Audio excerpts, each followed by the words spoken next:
Quick side note.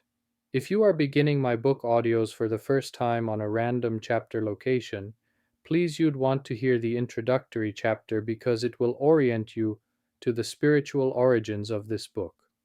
My books are on paperback and ebook. The Phases of Revelation is available on paperback with an index for your personal study and interests. The same goes my first book, As I Passed Him. And now, greetings everyone. Welcome to my YouTube channel, Revelations Unearthed. Thank you for your attention and your listening to my series of videos narrating my book, The Phases of Revelation. Please hit the like and subscribe button below. Your comments and questions are welcome and appreciated. And yes, please share my videos with anyone and everyone. If I may suggest that if you have any significant correlative current events per any of my interpretations, please make a note in the comments. Thank you so much and enjoy. And here now begins the next chapter. Chapter: The Symbolic Nature of Babylon. The guiding concept behind Babylon is a man constantly falling and getting up for survival. Man, since his original sin, has been in the fallen state and has since been raising himself up, with little fear of God, growing and developing in the process.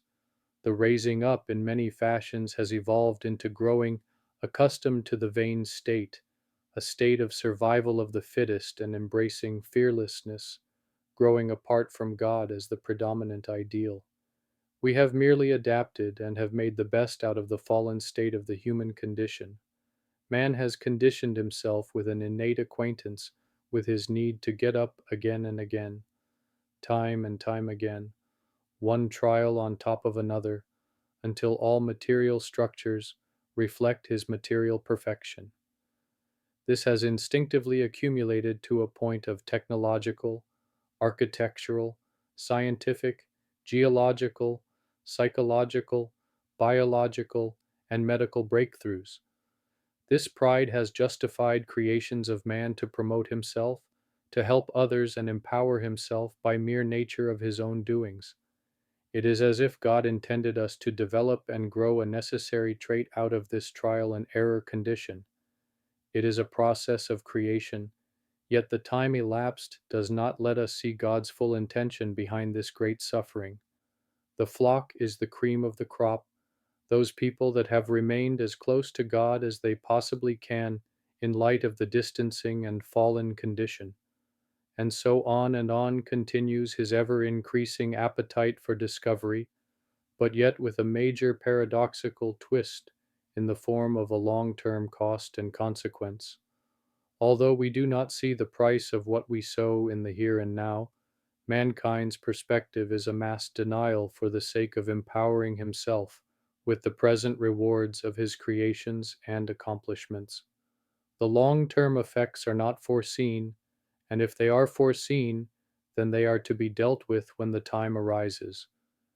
We become blind to the outcomes that are all in themselves self-fulfilling prophecies, a subconsciously known path that is undeniable, all for the sake of present tense gratifications, prestige, competitiveness, the need for power and control.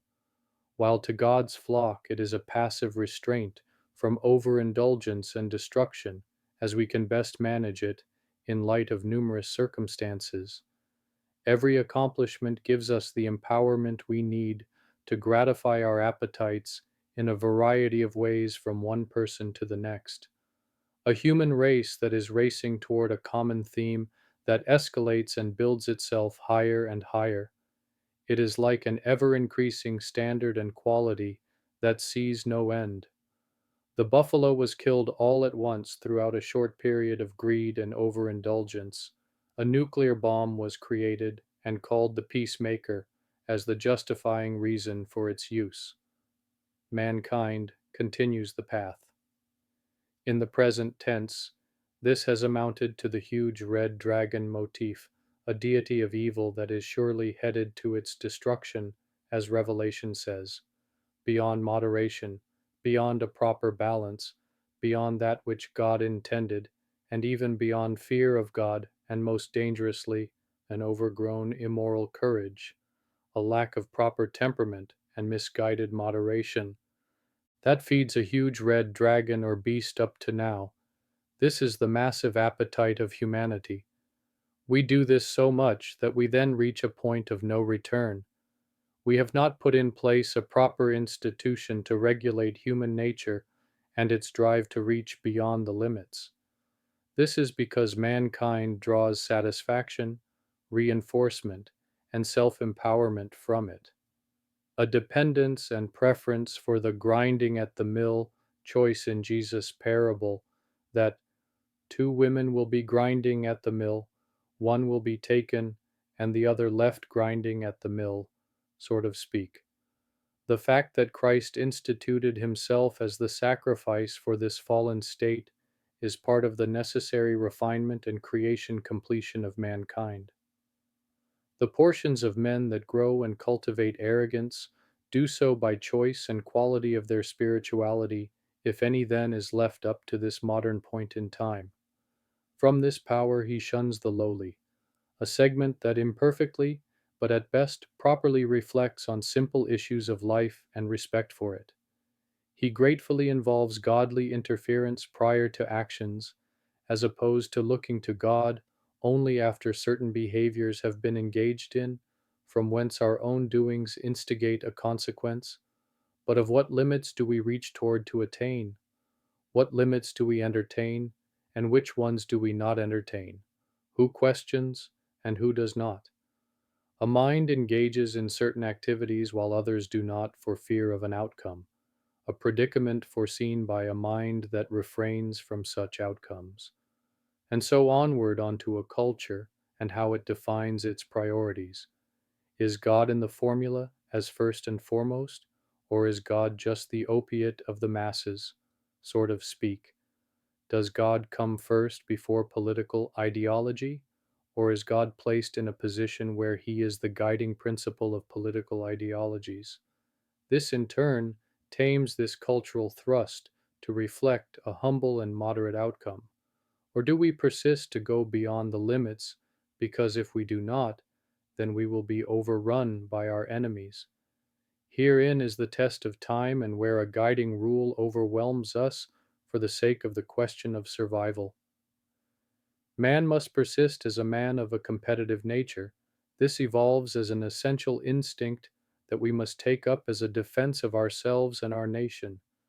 No nation or a man with a family can do without it in a world based on the fallen state of human nature. It persists to decay all mankind, not because it was a thought out process and intended as such, but because it is a concept that has developed over the passage of time by trial and error.